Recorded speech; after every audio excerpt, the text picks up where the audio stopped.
Well, good morning, everyone. How are we doing this morning? Well, that is good. I'm John Mann, Director of Education for Lakeside, and this week for the Chautauqua Lectures Series is America's Outposts, where we look at where Americans have been in the world and what discoveries have been made in space. And for this morning, we're fortunate to have Dr. Philip Stahl as our speaker. Today, Phil will be presenting How Did We Get Here? This presentation summarizes the science that drove the Webb telescope's design, reviews its story from development to launch, and discusses some of its discoveries. Phil is a specialist in optical systems engineering and optical metrology with over 45 years of experience in large aperture and segmented mirror telescopes. And many of the world's largest telescopes have been made with the data developed by him. I always ask if you would please mute your cell phone ringers and help me in welcoming back to Orchestra Hall, Phil Stahl.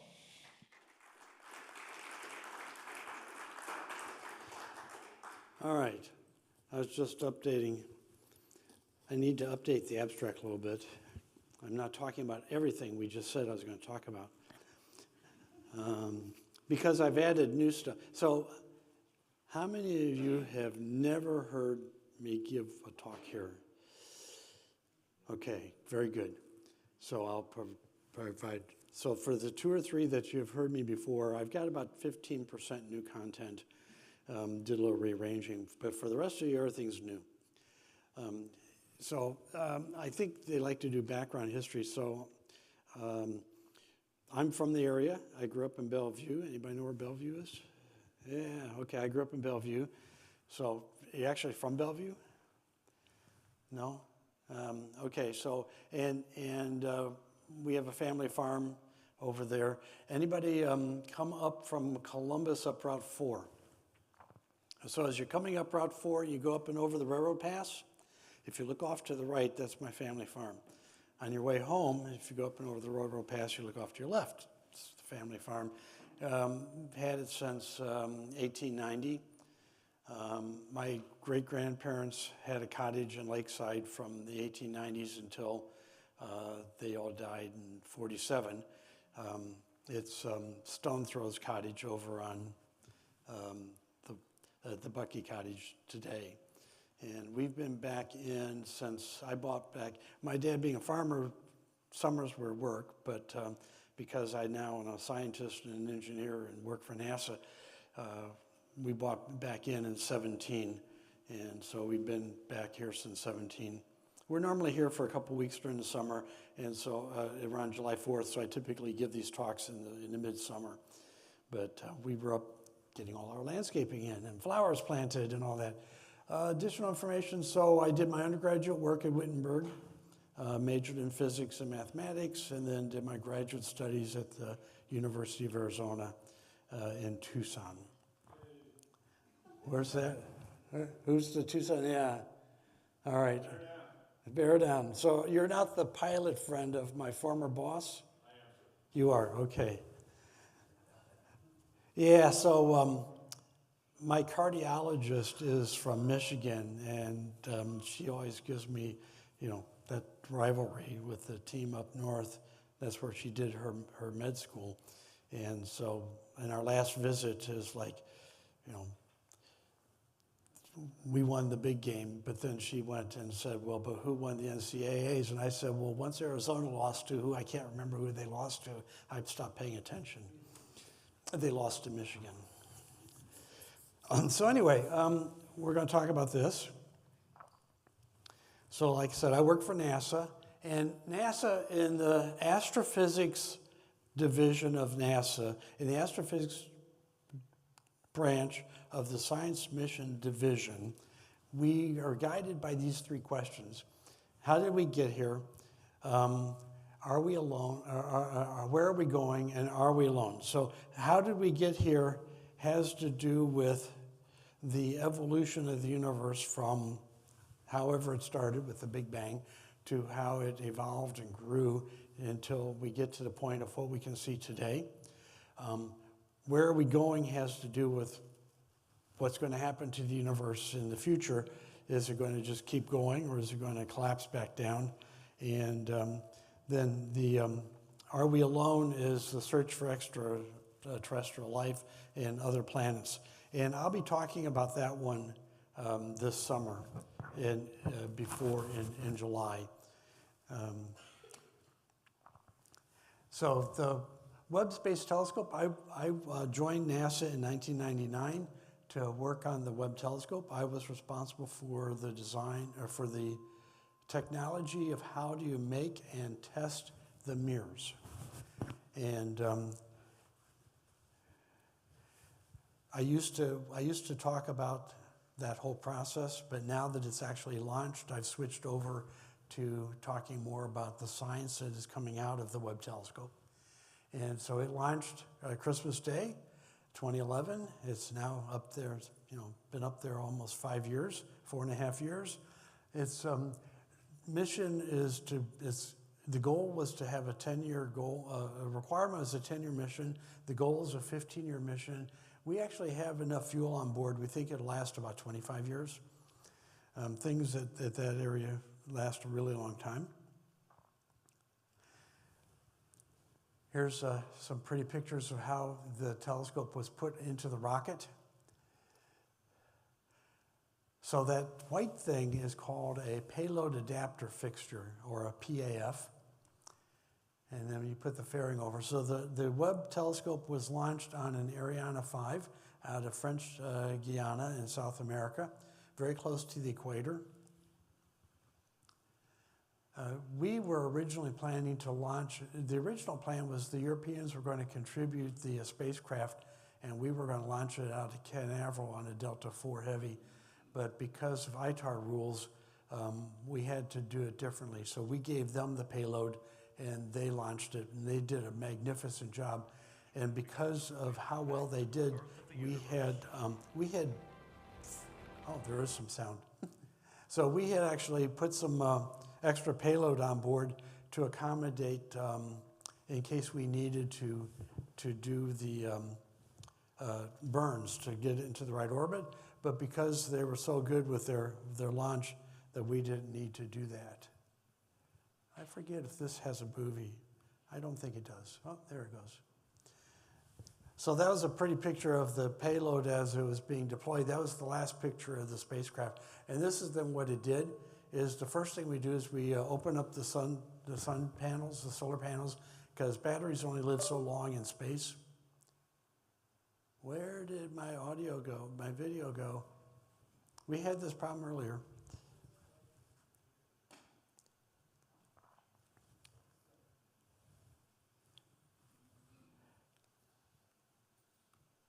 Let me do,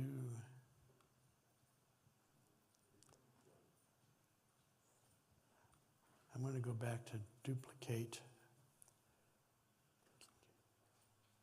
keep change. That seems to not have done anything.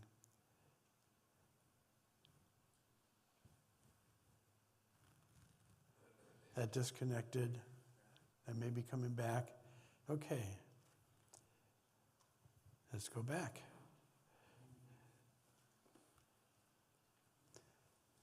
All right, so that's the last picture of the Webb telescope. And this then will be an animation of what's supposed to happen next, where we display the solar panels because batteries don't last in space very long. And then we have to display, the telescope is a cryogenic telescope. It's got to be very cold. And we do that there. We're establishing communications. And then we open up the sunshade. I think there was, I forget the number, something like 130 non-redundant mechanisms and motions that had to work for the telescope to be successful.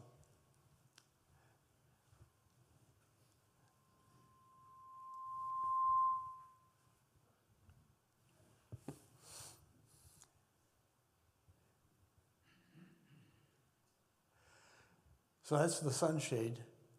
The telescope stays in the shadow year-round, and the spacecraft stays in the sun.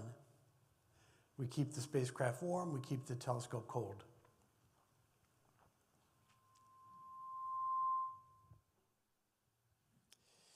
Can we There, almost. Okay. And then once it's on orbit, then we have to align all the mirrors. All those mirrors are segmented. And so what they have to do is we have gaps there. So we have to, so the telescope, the mirrors are actually locked down for launch onto the structure. And then after we launch, we release the locks and they deploy. And they actually move at a very slow rate. One of our engineers calculated they move slower than his grass grows. So we take a beam of light from each of the segments and we move them together to make a nice focus. And then this was the first engineering picture that came down from Webb. And the things that I looked at is, first off, you see the spider pattern. That's the diffraction from all the edges. And then what you look at is you see that everything across the aperture is in focus everywhere. And so that's in focus, and that's in focus, and that's in focus, and you can see the diffraction. And so what that tells me, my job was to make sure we didn't have another Hubble problem. And so the fact that everything is in focus in every place of the aperture means that the telescope is well aligned. When this engineering image came down, everybody was just completely blown away with how much you can see in the background. The aperture is an incredibly sensitive instrument. Just all those galaxies, everything that you see. So anything that you see the diffraction pattern on is a star. Anything that you don't see the diffraction pattern on is a galaxy. The other thing is when you're looking at space pictures, anything that you see this pattern on, 1, 2, 3, 4, 5, 6 spikes, that's a picture that's taken with Webb. If you see something with 4 spikes, that's a picture that's taken with Hubble. It has to do with the way the secondary mirrors are supported. So background galaxies, nice spiral galaxy there, elliptical galaxy. Just in the very first engineering image. Okay, so then in July, this was the first release science that we came out with. And it's a planetary nebula here in the bottom. This deep field at the top. And then the coral reef. Actually, I have a tie with that on it. The Stefan Quartet is a group of galaxies that are sort of colliding. And there was a transmission spectra of a big fuzzy ball planet that has water in it. So that's a spectra of water on a planet around another star. So the Webb sciences, we start with the Big Bang, and I'll start there in this talk. We go through what's called first light and reionization, galaxy formation and galaxy evolution, a little bit of star formation, and maybe some planetary. But the planetary and the life aspects, I'm going to talk about this summer in July. So the first thing is, let's talk about what is light. So light is electromagnetic radiation. So radio waves that you listen to on your car radio is light. Microwaves that you use to heat your food is light. It's electromagnetic radiation. X-rays that you get at dentist's office is electromagnetic radiation. It's, in the broadest sense, light. And the visible things in this room, the light bulbs, we call light, but that's what our eyes. Colloquially, we think about what we can see with our eyes is light, but really light's just electromagnetic radiation, and electromagnetic radiation goes from X-rays all the way out to radio waves. And of course, then the spectrum is that there's thermal light and then there's spectral light. And heat is called black body radiation. And the hotter, something that's cool is red. Something that's very, very hot is blue. And so here's an example. Those of us that have electric stoves in our kitchens, when it's turned off, it's black. And if I turn it on, it's starting to get a little pink, a little pinker. The hotter it gets, the redder it gets. And so it's moving from a temperature standpoint. Our heat, room temperature, 98 point whatever, our peak wavelength is out about 10 microns. And so if you have an infrared camera, you can see people walking around who are really hot. So the other thing we need to discuss and introduce is what is spectroscopy? Spectroscopy is an extremely important science tool that we use to identify things. So every element in the periodic table has its own spectra. And that spectra, if you go back to chemistry, is related to the electrons around the nucleus and how many electrons it has and how those electrons move between the shells.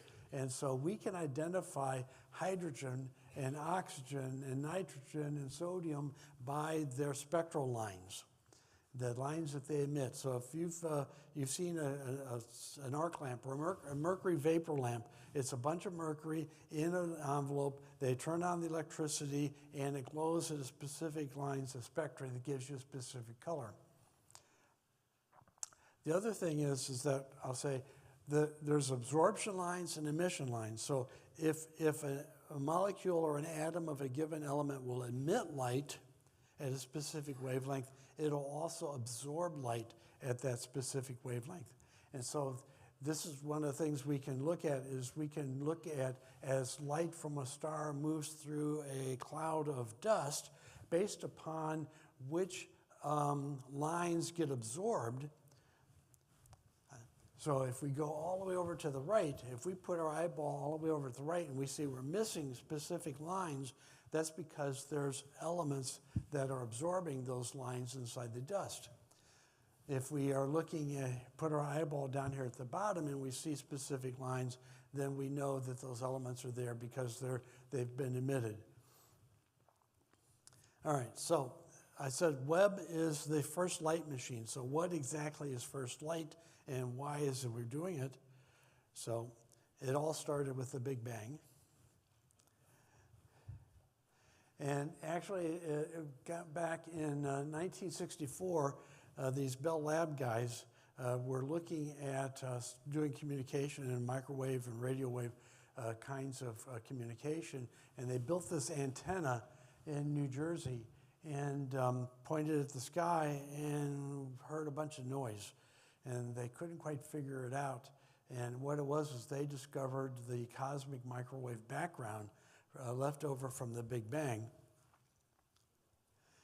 And then NASA flew the COBE experiment, which then measured, now look at that curve in the middle on the right. It kind of looks like a black body curve. Well, it is. It's a black body curve. That's what a uniform black body temperature of about 3 degrees Kelvin looks like. And that's what's left over from the Big Bang. And my friend John Mather, who is the Webb chief scientist, got the Nobel Prize for that curve in 2006. And the experiment that they measured showed that the cosmic microwave background, so if you look actually, the green is pretty smooth. It's because this wasn't very sensitive. And so when we run this experiment, you can see that it's lumping. And we're actually, one of the future experiments we may fly in another 10 years is another cosmic microwave background experiment that's going to be even more sensitive. And the real question is that, does the lumpiness in the cosmic microwave give us information about the galaxy formations in the modern universe? So, with how do we measure telescopes and how do we measure what's going on at different times in the universe? It's all a matter of how far we can look back. So the Hubble was designed to look at what's going around and are close to us to maybe 1 billion years or so further back.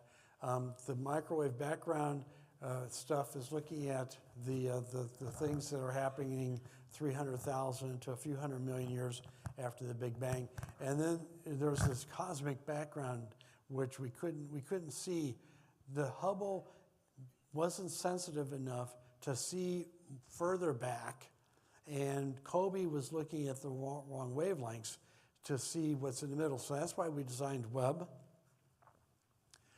The other reason that we have Webb is that when Hubble first launched, the first thing it did was it did this deep field look. So that little X up in by the Big Dipper, it stared at that little X for 10 straight days when it was first launched, took a lot of exposures, and it found this. And until it found that picture, we didn't think there was anything there. We thought that was a patch of sky where there was absolutely nothing. And we took that picture. I didn't take it. NASA took that picture and discovered that the universe is just littered with galaxies, and more than anyone had ever thought about, billions and billions. And the oldest galaxy in that picture was about 480 million years after the Big Bang, or Z10. And I will talk about what redshift means here in the middle. But we use redshift to figure out how old something is. And the way that redshift works is that the universe is expanding.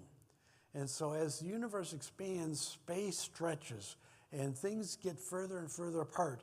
And as space stretches, then the light emits. So if you have a photon of light that gets emitted in the blue color at one time, a couple billion years later, as the universe is stretched, it gets stretched out into the red region because the color of the light has to do with how long the separation is between the wavelengths. Another way to think about it is that the universe is like the surface of a ball, or of a balloon. When the universe was young, everything was close together. As the universe ages, the balloon expands and everything gets further apart. And this analogy is important also to the idea that there is no center to the universe.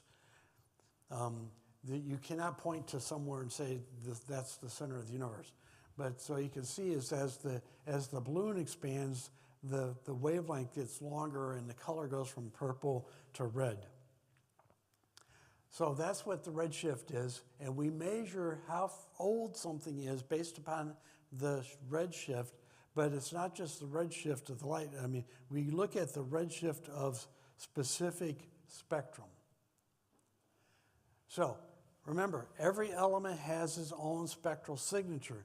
So this is the spectral signature of our sun, for example. You can see the spectral lines, 500, 600 nanometers, nanometers. And as the star gets further away, so the bottom line is our sun, and as the star light gets further and further away to the top line, you can see how these spectral lines are shifting to the right. They're shifting into the red. So the further that those lines go into the red, the older the object is that gave it to us. So that big black line around 400 gets shifted up around 500 nanometers. And so this is kind of things how it looks like. Something that's close is brighter and yellower. Something that's old is redder. Another reason why we go to space for Webb is because of the atmosphere absorbs. One of the reasons why we see the colors of light that we see is because they make it through the atmosphere. If our atmosphere didn't pass those colors, we'd probably see light, electromagnetic radiation at different wavelengths with different kinds of eyes. Another reason that we go into the infrared is that this is a very, very famous Hubble picture. It's called the Pillars of Creation. And this is what it looks like with Webb in the infrared. So with the infrared, we can see through all the dust, and we can see what's happening with the star formation. I mentioned that the Webb flies with the spacecraft on the hot side and the telescopes on the cold side. It flies at a special place called the Sun-Earth L2 point, which is about 1.5 million kilometers away. It's out beyond the Sun-Earth. The little circular thing that we saw was the Hubble, so you can see the Hubble circle. So, and it's a gravitationally stable location. So it's swinging around the sun with the earth, so it's an alignment in that the gravity pull of the sun and the earth is balancing the centripetal force that wants to fly the spacecraft away. So if you spin a rock on a string, right, it's trying to fly away. Well, that string that keeps the web where it's located is the gravity pull of the sun and the earth. And this is an example. Remember the diffraction 4 spikes versus 6 spikes of how you can see that Hubble produces, or Webb produces images that are as good, if not better, than Hubble. I was just noticing, like, this little guy down here. You can see how much better it is on Webb than with Hubble.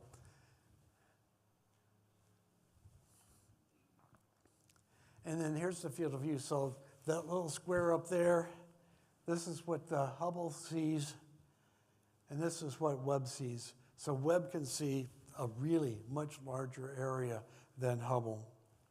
All right, so let's talk about science theme number 1, the end of the Dark Ages, the first light and ionization, is that when the universe was first formed, it was filled with subatomic particles, and this gas was neutral gas. It was like quarks and things like that. Was not yet electrons, was not yet protons, and therefore no light could go through it. So the universe was completely opaque. And as stars started to pull together, as this subatomic particles started to gather under gravitational influences and create stars, the stars would turn on and they would clear up pockets of this material. And as they cleared up pockets of the material, the universe started to become ionized and had electrons and protons and created atoms like hydrogen and helium. And the universe slowly became ionized and slowly became transparent until it became completely transparent. And so again, how do we study this? Again, with spectroscopy, we look for those spectral lines, and if we don't see any spectral lines, then we're looking at something that is in the very earliest universe and we can't see it. But as it gets into bits and pieces of the parts of the universe that are being cleared out, we can see more and more of the spectral lines until you get to a situation where you have all the lines. And the universe became mostly fully transparent about 1 billion years after the Big Bang. So let's talk about first stars. The first stars that were hydrogen. There was nothing else, just protons, electrons. They come together, they make hydrogen. Hydrogen's 1 proton and 1 electron. I can't remember. I think there's a neutron too. And then they were gigantic, massive stars, and because they were so big, they were unstable, so then they blow up. And when they blow up, they create helium. And then they would make a new star, and then they'd blow up, and then they would create more helium and some lithium, and they would blow up and create some oxygen. So it's that every time a star blows up, it makes a heavier element in the periodic table. And so these are like first generation stars, second generation stars. So looking at the ratio of helium and hydrogen, you can figure out if it's a first generation star or a second generation star or a third generation star. And again, each generation of star produces elements, and those are the spectral lines. So what we're looking for, our sun is a G-class star, and so for a G-class star, that's sort of what the spectrum looks like for a G-class star. Our sun is 5,500 Kelvin, degrees Kelvin. It's a pretty, it's a very hot star, and the other thing is, when I talk about in July, is that all of the elements on our planet right now exist here because they were in our star. So everything that's on our planet came from our star.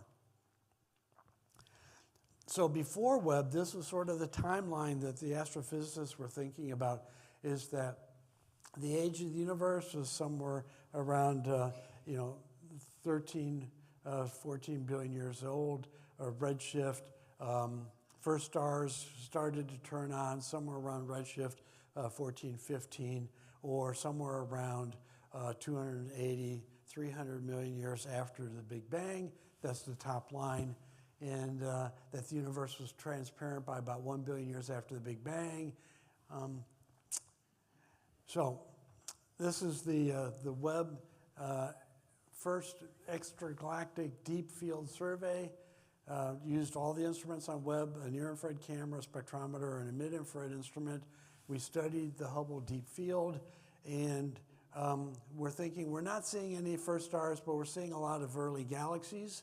The oldest maybe is around 330 million years after the Big Bang, and this completely broke that hypothesis, is that instead of seeing first stars around 300 million years after the Big Bang, we are seeing fully formed galaxies a few hundred million years after the Big Bang.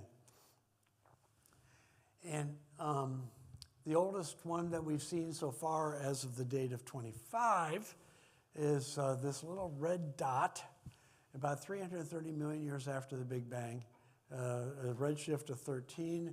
It has UV light from either a supermassive black hole or billions and billions of very hot stars, and is starting to clear out the cosmic fog so that the universe is starting to become more transparent than they ever thought. And then this January 26, a new oldest, and this one's 280 million years after the Big Bang, and it's 100 times brighter than it should be, and nobody knows why.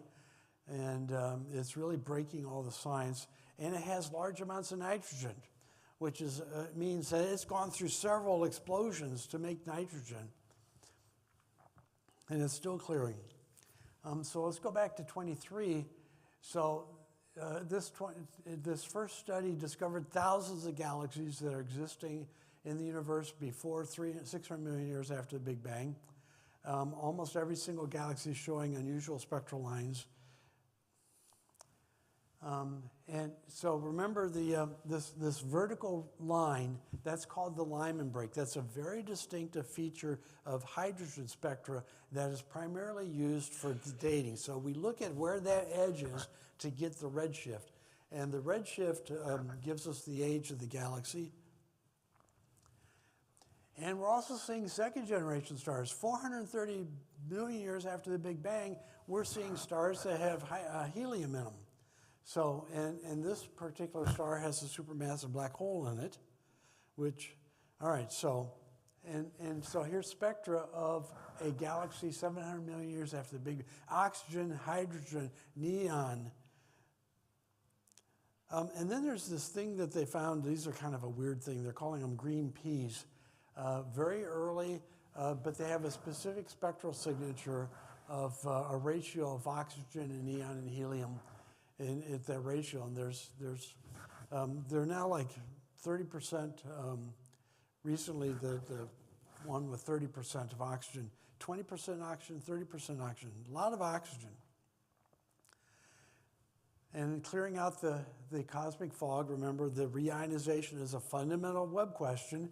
And so all of these white diamonds, there's 20 galaxies, they're all fairly young, only 100 years. They're all smaller than our galaxy.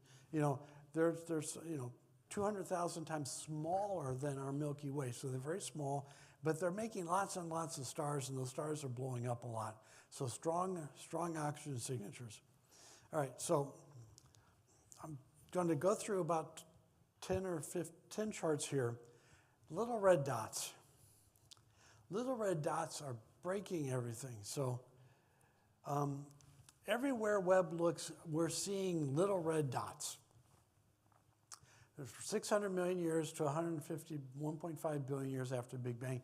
And they're completely gone by 2 billion years after. They only last for a short time of being 1.5 billion years. So in 25, the thinking is that these little red dots are galaxies, cool galaxies that are just lots of stars amassed, and that they don't have a dark hole. The reason they think that they don't have a dark hole is there's no X-ray signature. Dark holes are black holes. Black holes have X-rays. They as stuff spirals into a black hole, they spew out X-rays. They have radio wave signatures. There's no indication that these things have a black hole in them. So they must be a galaxy, but they're really, really massive. So they're much too big to be in existence a billion years after the Big Bang. It completely breaks all of the models of cosmology.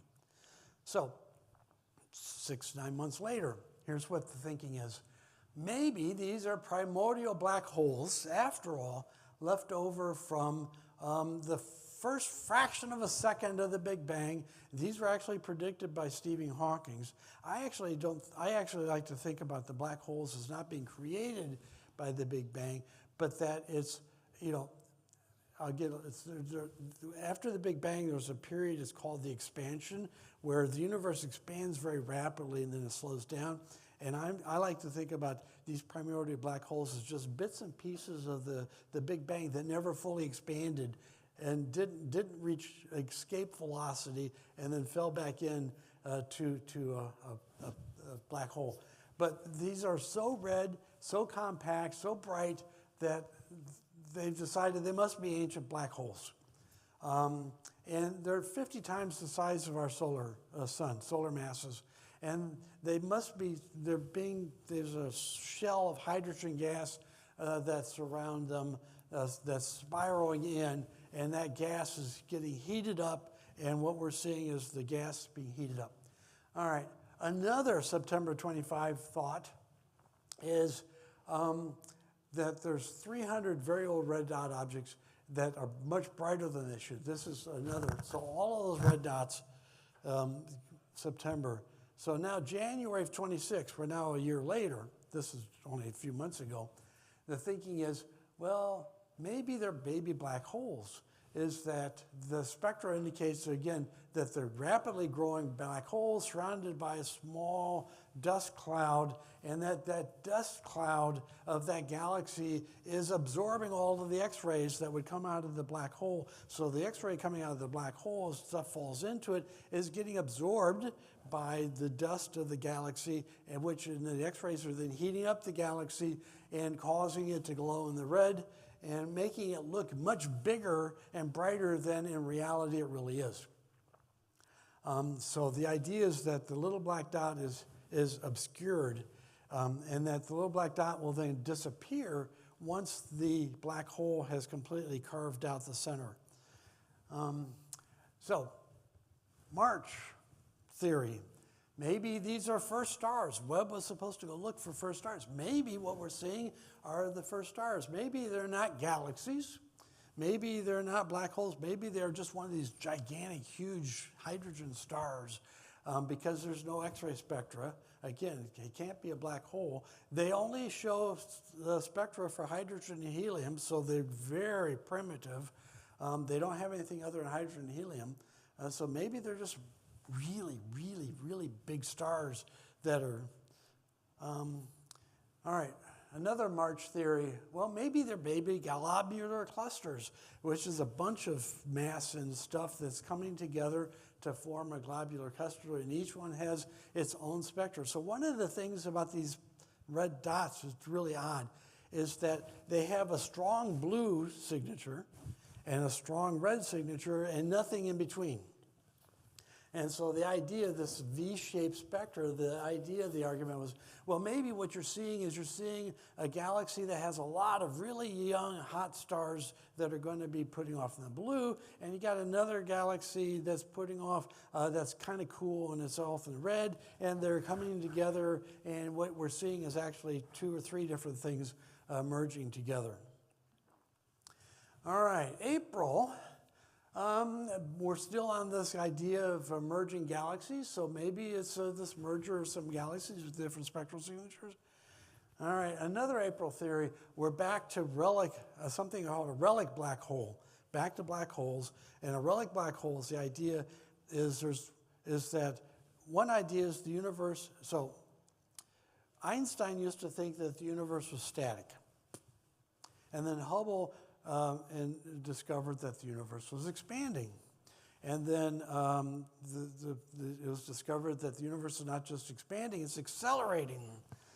And the question is will the universe accelerate forever?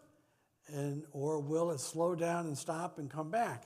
And so one of the things that Stephen Hawking had talked about, the idea that there's been a lot of universes like pearls on a string, So this is the idea that these little red dots are black holes that were left over from the previous universe that came through the Big Bang. And so that's another theory. All right. I think this is the latest one, and I think this may be the most credible, is the idea that, well, actually, no, it's, this is that they're black stars. It's a black hole star. It's, the idea is that it's a black hole surrounded by a cloud, a fog of dust and gas.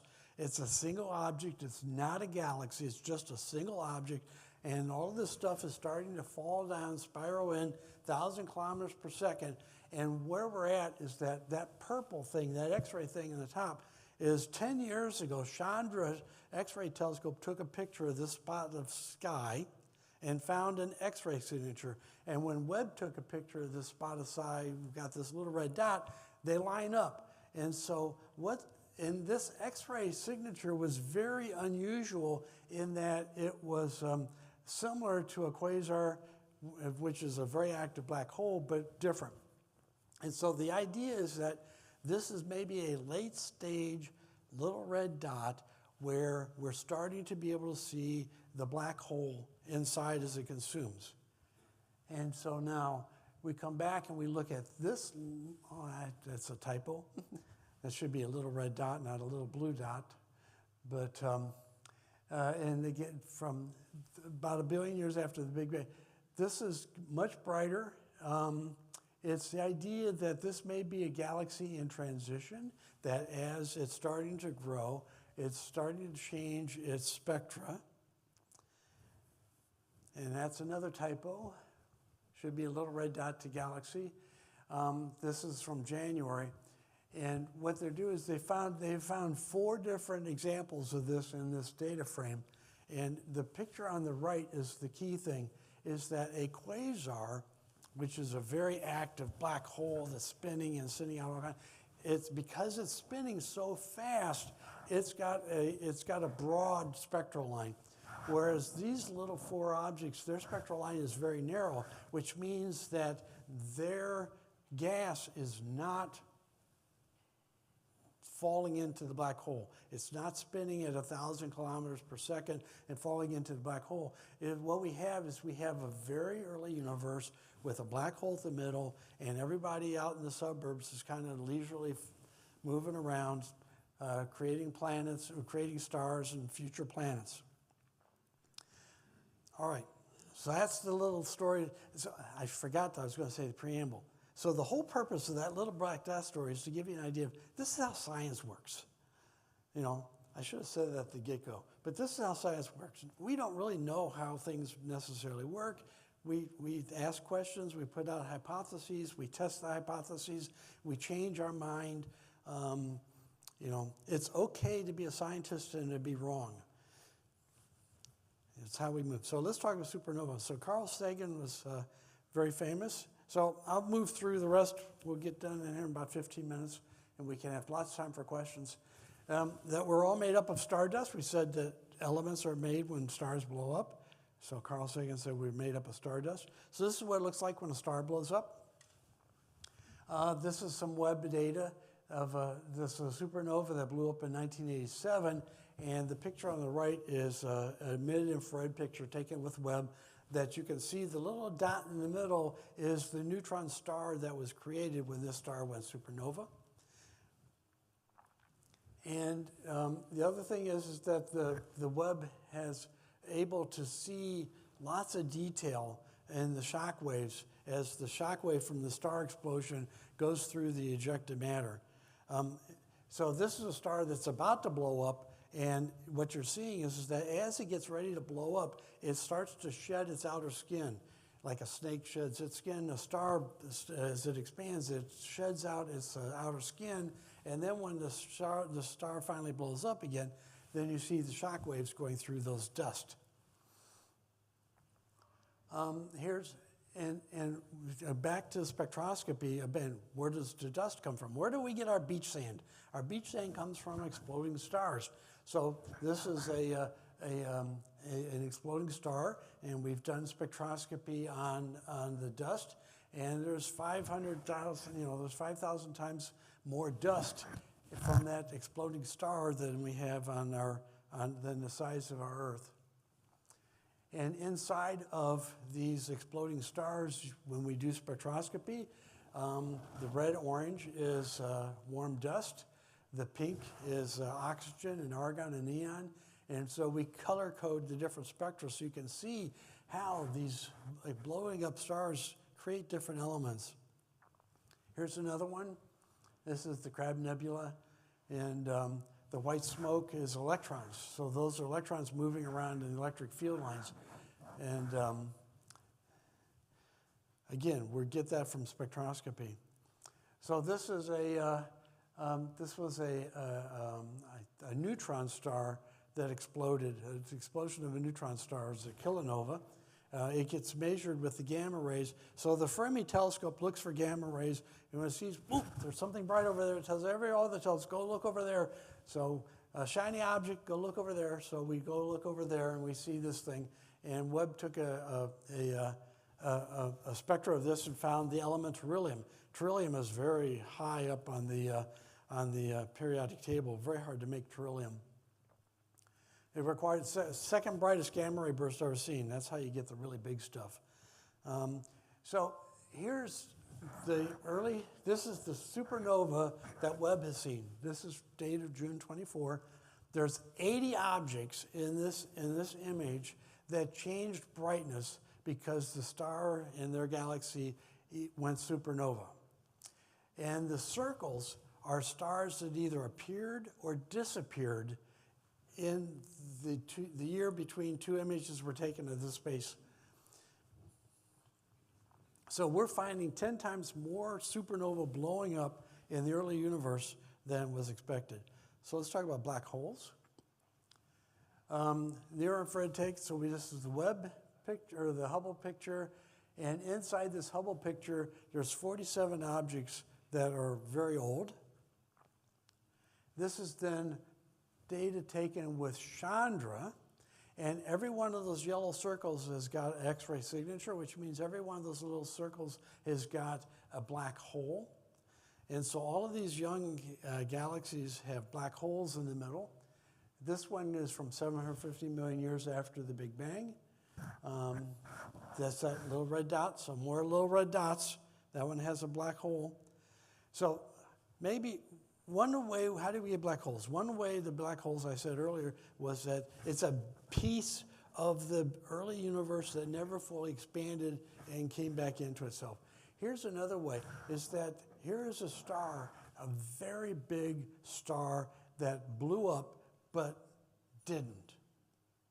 So the way stars go supernova is they collapse down, they collapse down, and they collapse down on themselves until they get just so hot, like a pressure cooker, that they blow up. Well, this thing never blew up. It just kept collapsing and collapsing until it just disappeared. It went directly from being a star to a black hole.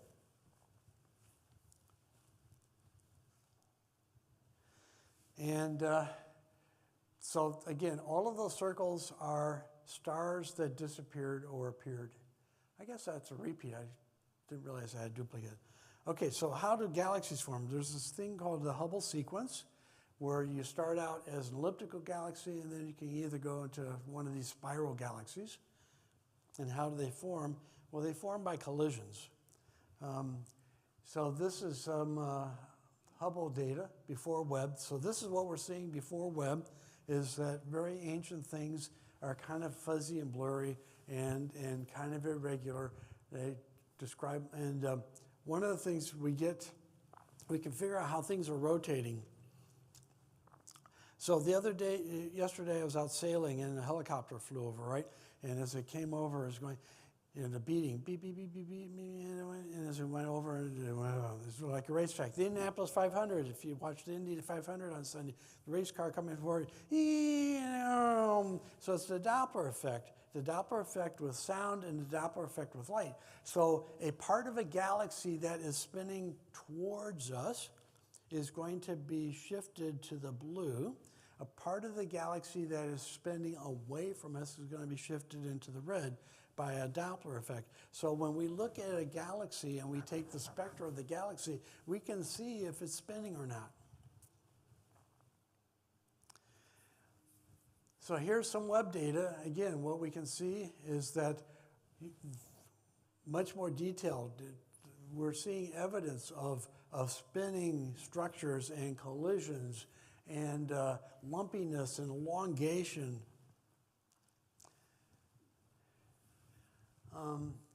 And so we can see this is a bunch of Hubble data going back only 11. And here is some galaxies that we're seeing inside a Webb. We're starting to see spirals. We're starting to see ellipticals. We're starting, down here in the middle, it looks like something like maybe like our own galaxy a little bit, a nice spiral starting to form. They're pancaking out. They're getting flatter because everything spins. So 50 to 80% of the galaxies that we're seeing in the survey are flat or oval disk or tube shaped. A tube would be just a flat spinning thing that we're looking at on edge. You can imagine. Some brand new data from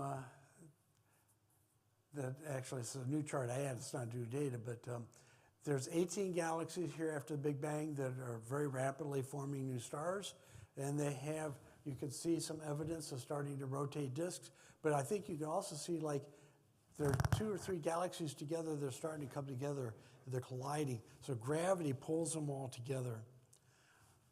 All right, this is again some web data where we're getting the different emission lines and we can see what's happening with the gas in terms of the oxygen lines and the hydrogen lines and the helium lines. In that you can see based upon the spectroscopy that it's spinning. You can see that it's starting to rotate. And now we'll just do some pretty pictures. This is a big wheel galaxy from about 2 billion years after the Big Bang. It's very big, 2 times bigger than our galaxy. It's the largest known at this time. Some more pretty pictures. All of it kind of looks like Swiss cheese. It looks like Swiss cheese because that's where a star blew up. So when a star blows up, it makes a hole in the dust and the clouds.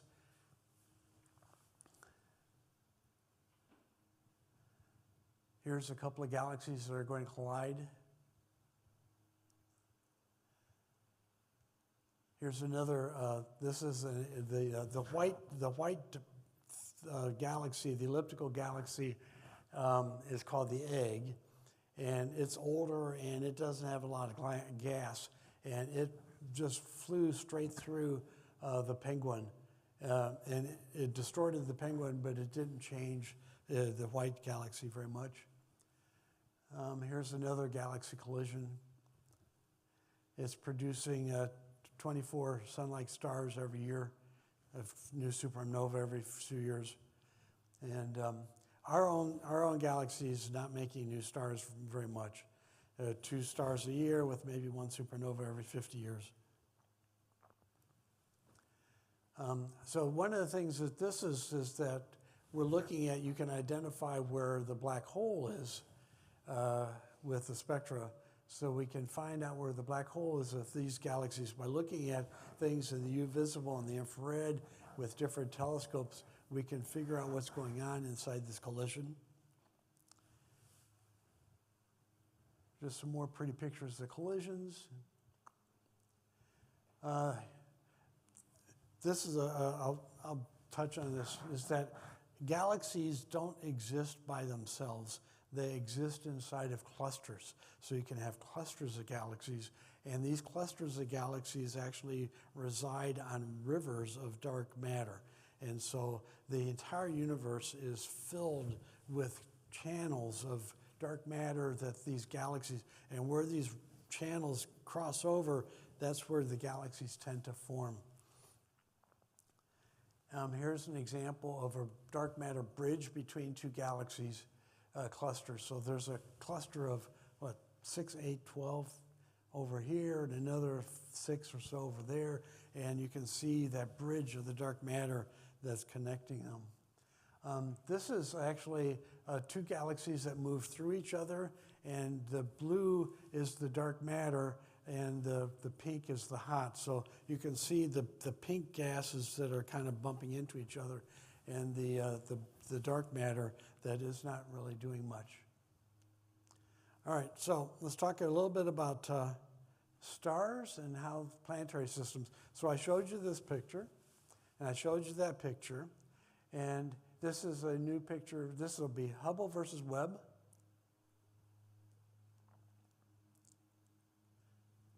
And every one of those bright stars, red dots, is a brand new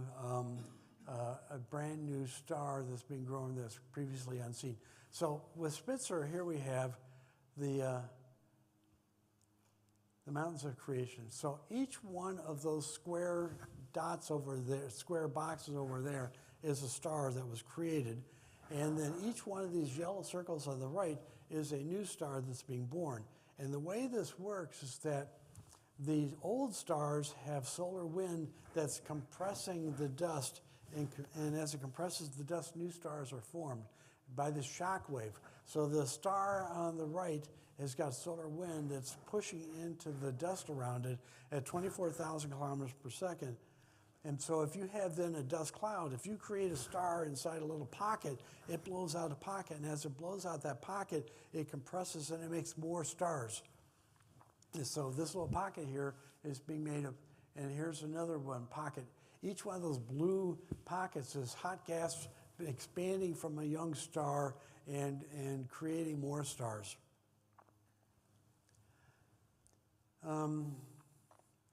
Just more of the same. So let's talk about, this is a galaxy, the M82 galaxy is creating lots and lots and lots of stars.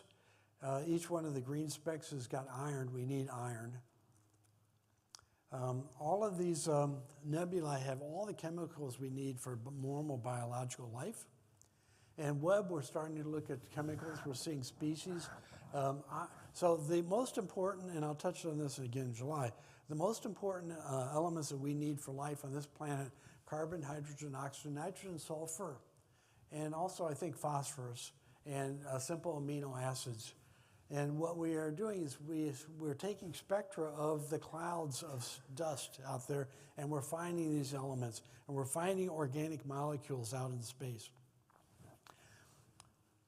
So this is a protostellar flow. So what's happening here is that we have a baby star being born, and as that baby star borns, it spirals, and dust is falling in, and as it shoots out, as the dust falls in, it shoots out fountains of material out of the top and the bottom of the star. So as the star is spinning, it shoots material out, and that's producing a prototypic, so think about it as the dust and the gas is circling the drain, it falls into the star, and then there's jets that shoot out.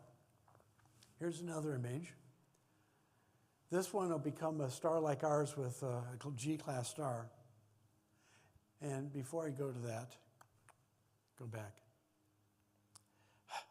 There. So this is where I'm leaving off today, and where I'll pick back up in July, is that all of the stuff that gets shooting out the top and the bottom eventually falls back down onto a protoplanetary disk that circulates around its star that creates all the planets like our own.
right, that is it for today. I'll be answer questions as long as you I'll provide answers as long as you have questions, and then I'm going to take off. I have to fly to D.C. This afternoon for 2 days of meetings about what we're going to do next. Does our Milky Way have a black hole? Yes, Sagittarius A is what it's called. And secondly, will our sun eventually blow up? Yeah, so it will not blow up. It'll turn into a red giant. And somewhere in 3 or 4 or 5 billion years in the future, it will consume our planet. So what we do is we have 3 or 4 billion years to figure out how to move out of this neighborhood to a safer neighborhood.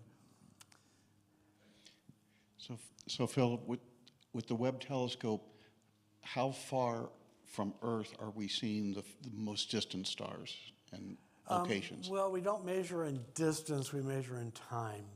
So right now we're seeing somewhere around 13 billion years away. Okay. There's actually some question as to what that distance means, what that might mean in time. You know, the question is the speed of light really constant? You know, yeah. This isn't so much a question, but an observation. As I was watching about the Hubble and the Webb, it kind of reminded me, I'm an old person, and a lot of people here will get this. Before I had my cataract surgery and afterwards, before things were a little cloudy, afterwards things were pretty precise, and it kind of it made me think of that when you were going through some of those pictures early on. Yeah, I've Just an got a little observation. fuzziness in my right eye. I've got to, decide how long I want to let it go. I'm 20/15 in the left eye and 20/20 in the right eye, and the doc said, well, you can let it go till you're like 20/30, 20/40, but I don't know. We'll see. The problem is, I'm an optics person. I make my living with vision and optics, and so did anybody do the radiokeratotomy? Good. Don't. Because it disrupts the cornea and it changes it. So yeah, I don't like all that. I don't want to mess with I'm really scared about messing with my eyes, but at some point I know, yeah, I'm going to have to. Phil, are there viable alternative theories to the Big Bang Theory? There are lots of, so no one knows what happened before the Big Bang. No one knows what caused the Big Bang. There's lots of different, like the idea is that maybe the universe expands and contracts to a point and then blows up and expands and contracts. There's other people who think that there's multiple universes, that there's been multiple Big Bangs and that they're all different. There's talks about different dimensions. And of course, I'm a physicist, so I go to I look at the experimental data and can determine a physical explanation. But there are also religious explanations, and I forget. It's not necessarily religion, or there's the idea. There's a potential idea out there. Someone says that we were all just created at this instance, right now, with all of our collective memories, and all of the archaeology and the fossils in the ground didn't actually exist until this instant in time, and everything I just told you was already in your brain ahead of time.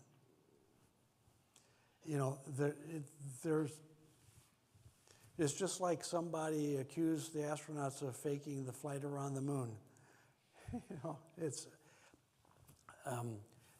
There are lots of explanations, and I can never remember Tillich's first name, the theologian Tillich.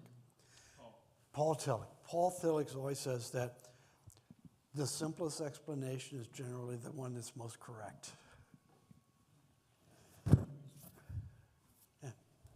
On that same topic, how has being in your profession and living here also, just your How's been in the profession of what you work in, the working within NASA, your friends, your colleagues, what you've studied shaped your view of God? That's a really good question. So I grew up in Bellevue, and I grew up in a congregational church.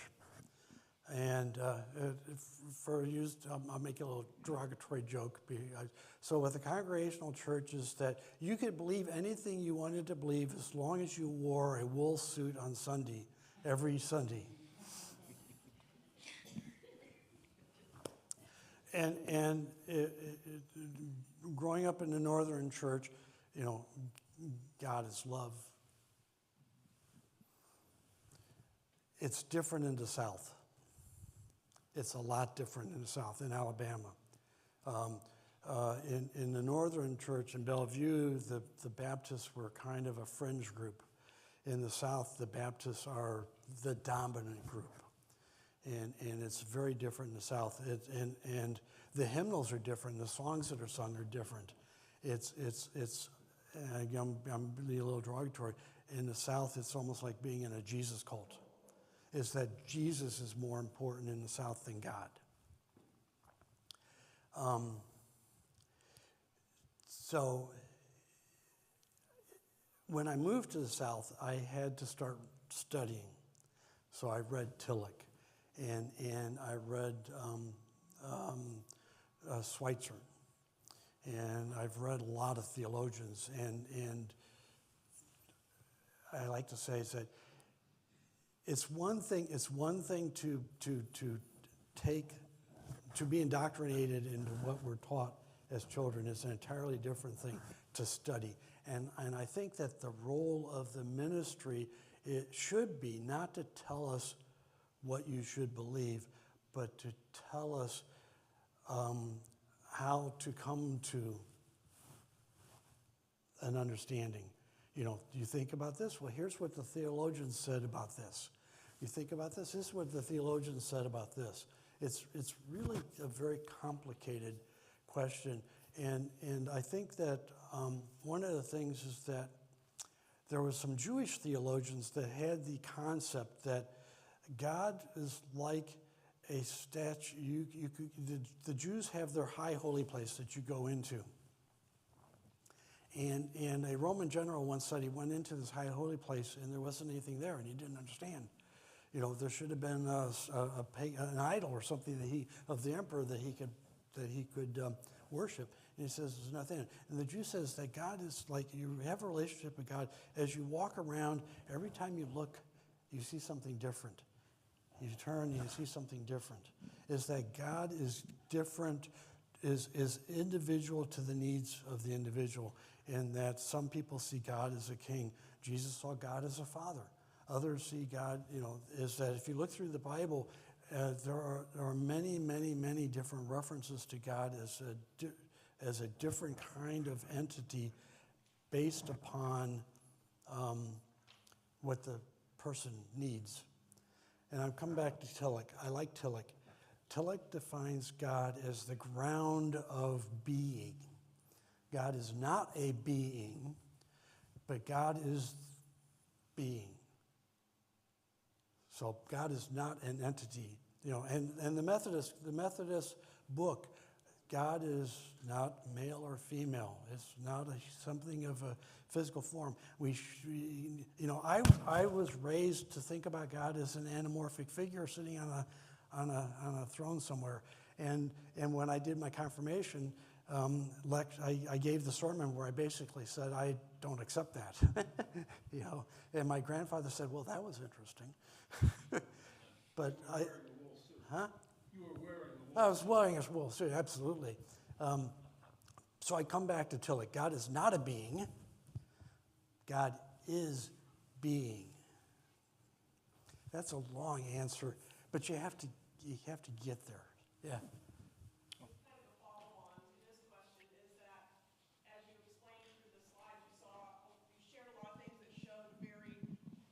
A lot of order, a lot of replication. So do you believe in an intelligent creator that created order, given that entropy is the natural condition of our world where things go from order to disorder, to have come to this point where the spectrum range and all of that stuff. So I guess Yeah. as a follow-on, do you believe in an intelligent creator? I went from, I've moved through that stage long time ago.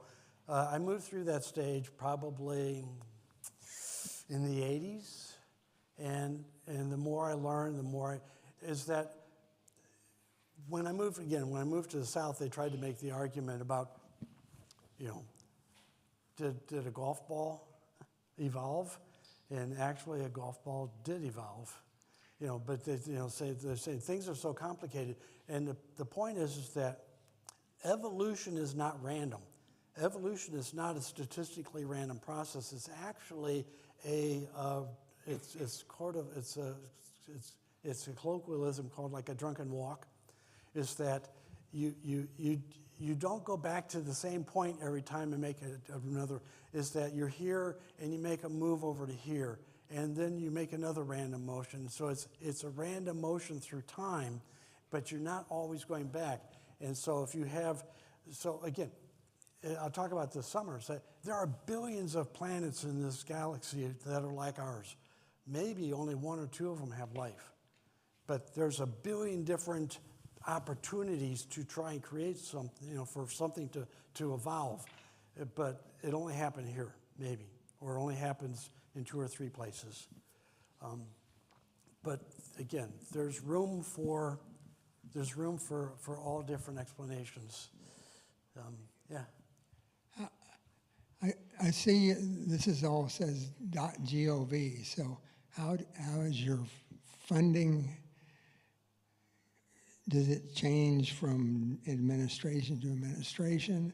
And how you have scientists all over the world. So what determines what tests or what things are observed and stuff like that? Yeah. Okay, so NASA historically has been a nonpartisan organization funded and supported by all political parties until recently. The current administration, per the news, has been trying to cut NASA's budget in half. And I tell the people who work for me, ignore it. Don't pay any attention to the press. Don't pay any attention to the news. It's noise because the president proposes, but Congress disposes. So it's up to Congress to tell us how much money we have and what we're going to do. And the president proposed a budget with like a 50% cut, and Congress gave us a small increase. The president's proposing another budget with a 50% cut, and the Congress is, I think, going to give us another small increase. We're not getting big increases, we're getting sort of flat. Statement number 1. Statement number 2 is in the science side of NASA, our science budget is $5 or $6 or $7 billion a year. I can't keep track of it, it goes up.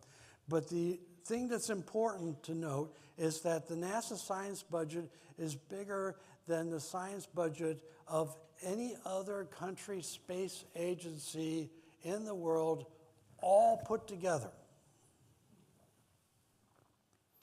And if we can't do good things with $5 or $6 billion a year, then we're not doing our job.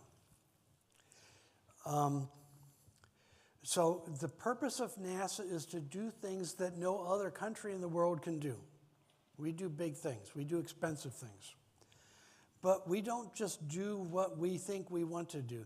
We actually ask the National Academy of Science. Every 10 years, we go to the National Academy of Science and we say, what do you think we should be doing? What are the most compelling science questions that we should be answering? And the most recent National Academy said that the most compelling science questions that we want you to go look at next are search for exoplanets. So that's what we're starting to go look at next. Talk about that in July. We also do this for the earth science people. What is the most important questions about earth science? What's the most important questions we want to ask about understanding our star? What's the most important questions we want to ask about understanding the other planets? And so the National Academy of Science, and then so we asked the National Academy about astrophysics in 2020, and in 2025 we're going to go back to the National Academy and say, how are we doing? Are we doing what you want us to do? Should we make some changes, course corrections, whatever? So we asked the National Academy to give us our guidance. We then take that to the Congress and we say, this is what the National Academy thinks we should do. This is what we think it's going to cost. How much money do you want to give us? All right, you give us this much money, this is what we can do with that. So we prioritize the list of science questions based upon the money that the Congress gives us. And I think that answered all your questions. Yeah. Yeah, I'm Catholic, and we have the Jesuits who tend to be the most educated of the orders, and they tend to overthink things. The more educated they become, That's me. it tends to become confused. They become more confused and go off the rails sometimes. And I'm just thinking, the simplistic. You said it always goes back to the most simple explanation is probably the one that is the right one.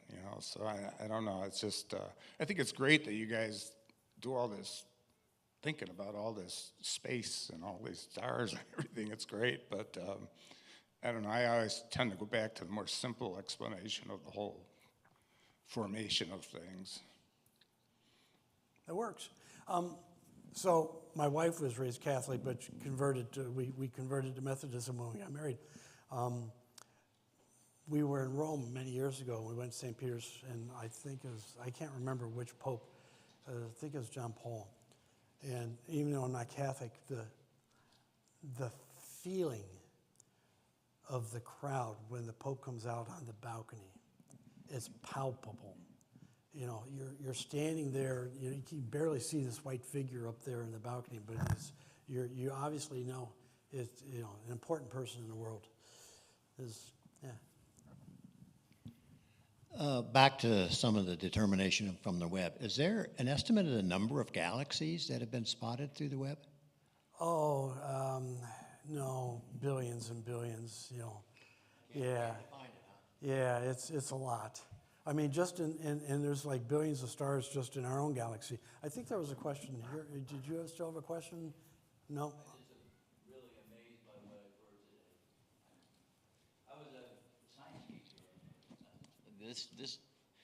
This new technology seems to be going in the right direction. It's just amazing to me. So thank you for being here.